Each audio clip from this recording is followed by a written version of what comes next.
নিম্নচাপের প্রবল বর্ষণে ছাদ বাগানের টবে জল জমাটা স্বাভাবিক। আজকে আমরা শিখব যে সমস্ত ছাদ বাগানের টবে জল জমছে সেই সমস্ত গাছের ট্রিটমেন্ট আমরা বর্ষাকালে কি করে করব।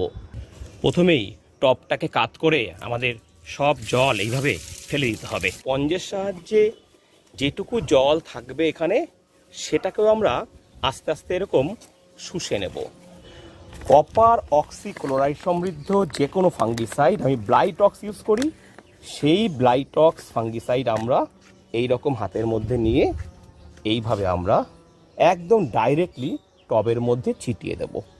এটার জলে গোলাবার দরকার নেই। এটা আপনারা ছেটাবেন মোটামুটি হাফ চা চামচের মতো। এটা করতে পারলেই এই ব্লাইটক্স ফাঙ্গিসাইড টবের মাটির মধ্যে গলে গিয়ে গাছের রুট ড্যামেজ থেকে রক্ষা করবে। এই রকম শর্টকাট টিপস রোজ পেতে সাবস্ক্রাইব করুন স্বাদের ছাদ বাগানকে। ধন্যবাদ।